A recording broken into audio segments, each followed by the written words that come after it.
Assalamualaikum warahmatullahi wabarakatuh. Kami dari kelas TI 1E akan mempresentasikan hasil proyek UAS kami dalam mata kuliah Critical Thinking dan Problem Solving. Sebelumnya, saya akan memperkenalkan anggota dari kelompok. Yang pertama yaitu Afdal Afanuddin, lalu selanjutnya Alvan Marcel Mulyawan, lalu saya Indri Putri Mardiana, selanjutnya ada Mafiro Indah Karisma, dan yang terakhir Melitia Selvian Rohning. Untuk ide individu masing-masing akan dijelaskan masing-masing. Yang pertama yaitu Afdal Afanuddin. Saya Afdal Afanuddin. Ide saya ingin membantu masyarakat untuk mengedukasi tentang perkembangan teknologi, bahwa teknologi sudah berkembang dan banyak sistem baru yang harus ditinggalkan, dan harus belajar sistem baru di era teknologi yang baru, agar tidak tertinggal dengan orang lain. Alasan saya, teknologi harus terus berkembang terlalu cepat, dan semakin hari teknologi lebih pintar daripada manusia. Cara mencari uang, marketing, hiburan, pendidikan, serta kehidupan sehari-hari yang sudah berubah. Sejak era teknologi digital sudah berkembang, dengan terus majunya teknologi, kapitalisme dalam kehidupan juga berubah. Yang tidak mengikuti era teknologi akan tertinggal, dan kata kasarnya akan mati miskin karena kebodohan. Menurut kacamata saya, masih ada banyak orang di Indonesia maupun dunia yang buta akan teknologi, sehingga tertinggal dengan yang lainnya. Sangat berkesenjangan atau sama yang lainnya. Di era kapitalisme yang baru ini, yang tidak mengikuti teknologi akan tertinggal. Contohnya perbandingan tukang becak dan ojek online, warung makan yang sudah memakai aplikasi marketing online dan tidak, tukang pos dan ekspedisi online, dan masih banyak lainnya. Orang kekurangan ekonomi karena tinggal dengan teknologi digital. Next. Oke, selanjutnya ide individu saya, Alvan Marcel Mulyawan. Saya ingin membantu Indonesia dalam menghadapi revolusi industri 4.0 untuk bisa atau agar supaya Indonesia siap dan tidak tertinggal dalam menerima perkembangan revolusi industri dibandingkan dengan negara-negara lain. Untuk argumennya dengan alasan meski Kemenperin mengklaim bahwa Indonesia cukup siap menghadapi industri 4.0, namun fakta menurut World Economic Forum Competitiveness Index, kesiapan Indonesia menghadapi revolusi industri 4.0 masih berada di peringkat 45 dunia. Menteri Keuangan Sri Mulyani Indrawati juga pernah mengungkapkan bahwa Indonesia masih harus berupaya keras dan membutuhkan banyak waktu untuk menghadapi revolusi industri 4.0 secara merata. Hal ini dikarenakan Indonesia merupakan negara yang luas dengan jumlah penduduk yang besar. Berdasarkan kedua fakta yang sudah dipaparkan dan dapat disimpulkan, Indonesia harus lebih berusaha dalam mempersiapkan diri untuk menghadapi industri 4.0. Karena Indonesia sendiri untuk persebaran teknologi dan juga melek teknologi rakyat belum merata. Belum juga karena Indonesia mempunyai penduduk yang besar. Dikarenakan hal tersebut mendorong saya untuk membantu Indonesia dalam penyebaran paham mengenai teknologi dan juga perkembangan teknologi guna mencapai Indonesia yang siap dalam menghadapi revolusi Indonesia 4.0. Baik, selanjutnya ide individu dari saya, Indri Putri Mardiana. Saya ingin membantu siswa dan juga mahasiswa Indonesia agar supaya kesehatan mental mereka tetap terjaga di masa pandemik dalam pembelajaran online. Argumen saya pada masa pandemik seperti ini, pembelajaran sekolah maupun kuliah dilakukan secara online. Banyak siswa dan juga mahasiswa yang mengalami kesehatan mental karena pembelajaran lewat online. Pembelajaran daring dapat memungkinkan untuk menyelenggarakan model pembelajaran jarak jauh. Kebanyakan mahasiswa tidak menerima sepenuhnya sistem pembelajaran daring karena kebanyakan mahasiswa tidak memahami materi yang diberikan oleh dosennya. Apalagi sampai tidak menjelaskan terlebih dahulu sebelum memberikan tugas, sehingga kebanyakan mahasiswa lebih senang belajar dengan menggunakan model pembelajaran tatap muka. Ada juga siswa hingga bunuh diri akibat pembelajaran online. Untuk itu, saya akan membantu mengedukasi dan memberikan layanan bagi siswa dan juga mahasiswa untuk selalu mereka dapat mencintai dan juga menyayangi diri sendiri. Mengontrol emosi juga sangat penting, agar mereka tahu apa yang harus mereka lakukan ketika mereka mengalami gangguan kecemasan atau musibah yang membuat mereka merasa tidak nyaman atau sedih. Dan juga menyediakan tempat dan menjadi pendengar bagi para mahasiswa yang ingin menceritakan masalahnya tetapi tidak tahu harus kemana. Sebelum nantinya jika terasa kurang dapat menunjukkan ke pihak yang lebih profesional seperti psikolog. Next. Saya Mafirenda Karisma dan ide individu saya yaitu saya ingin membantu para petani tradisional Indonesia bertransformasi menjadi petani modern agar supaya kualitas hasil panen lebih baik dan proses lebih cepat. Argumennya yaitu Indonesia sebagai negara kepulauan dengan wilayah yang sangat luas diberkahi dengan kekayaan alam yang tiada habisnya. Indonesia selalu kaya akan hasil pertanian seperti beras, kedelai, jagung, kacang tanah, ubi kayu, dan ubi jalar. Selain itu, terdapat hasil pertanian yang dikenal sebagai tanaman perdagangan, seperti teh, kopi, kelapa, kinah, cengkeh, tebu, dan karet. Namun pada saat ini petani menghadapi permasalahan karena teknologi pertanian belum direspon dengan baik. Petani tradisional masih suka menggunakan cara lama dalam melakukan proses pertanian. Padahal cara tersebut membutuhkan tenaga yang besar. Hal tersebut tentu saja sangat merugikan mengingat biaya buruh tani belakangan ini tergolong mahal.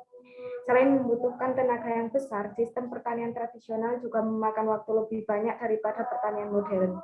Beberapa argumen yang juga dapat mendukung topik di atas adalah hasil panen dari sistem pertanian modern cenderung lebih besar dan berkualitas serta menguntungkan. Seperti yang kita ketahui bahwa sektor pertanian di Indonesia berpengaruh besar bagi pertumbuhan ekonomi negara. Bahkan pemerintah juga secara khusus mendukung pertanian modern. Dengan berdasar pada hal tersebut, setidaknya kita juga berupaya untuk menunjang perekonomian Indonesia. Next. Selanjutnya saya Melitya Silviani akan mempresentasikan hasil ide individu saya. Saya ingin membantu mengembangkan budaya Indonesia untuk bisa mengembangkan luas pemikiran orang-orang mengenai pentingnya budaya disebarluaskan.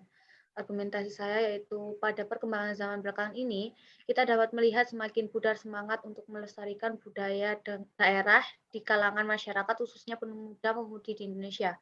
Hal ini merupakan akibat dari adanya globalisasi dan pesatnya perkembangan di internet. Kehadiran teknologi informasi dan komunikasi mempercepat globalisasi dan kenyataannya dapat mempengaruhi berbagai aspek kehidupan termasuk kebudayaan suatu daerah.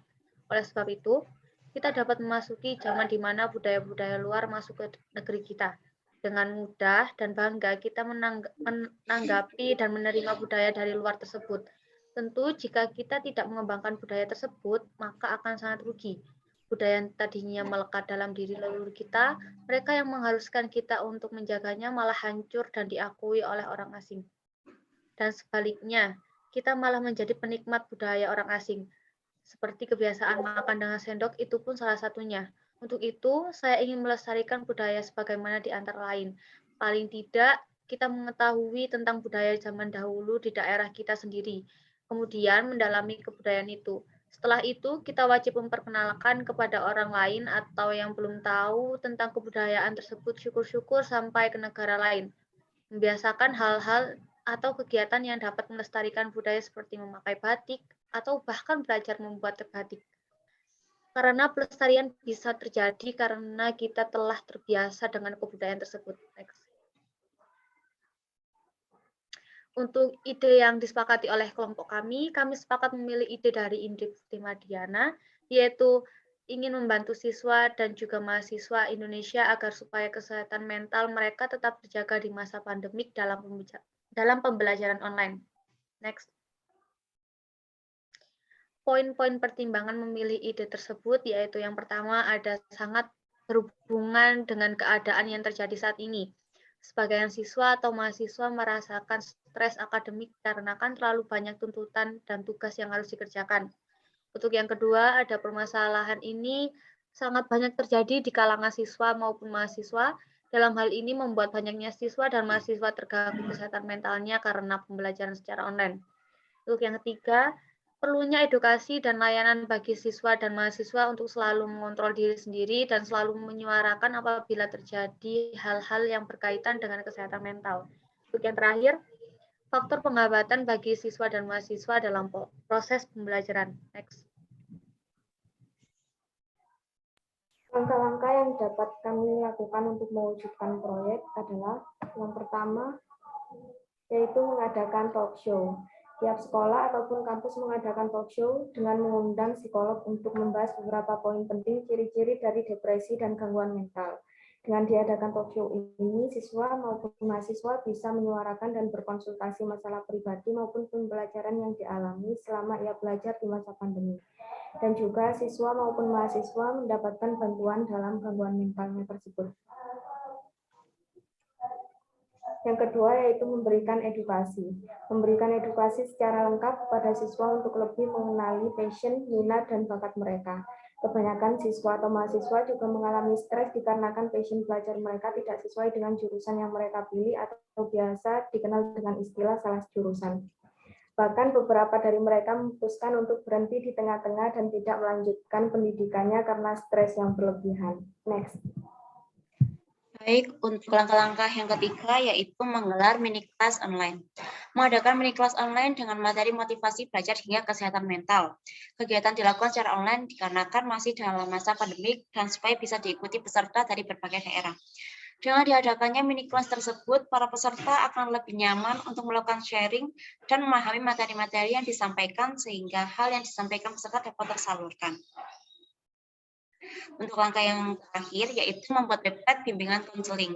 Membuat website yang dapat membantu mahasiswa maupun mahasiswa melakukan bimbingan konseling secara daring atau cyber konseling. Keberadaan website akan berfokus pada pengembangan kepribadian dan potensi yang dimiliki serta kesehatan mental. Beberapa tahapan yang dapat dilakukan yaitu tahapan pengantaran, penjajakan, penafsiran, pembinaan, dan penilaian. Website tersebut juga akan mencapai target yang tepat dan seluas-luasnya. Next. Menurut kelompok kami, langkah-langkah ini konkret karena yang pertama, langkah-langkah yang kami wujudkan bisa membantu siswa maupun mahasiswa untuk menyelesaikan gangguan mentalnya. Yang kedua, siswa maupun mahasiswa menjadi tahu ciri-ciri depresi dan gangguan mental lainnya. Yang ketiga, dengan adanya mini kelas dan talk show untuk memberikan materi lebih tentang mental illness dan membantu siswa atau mahasiswa berkonsultasi. Dan yang terakhir, dengan dibuatkan website untuk konseling online, siswa atau mahasiswa bisa melakukan bimbingan konseling secara daring. Next.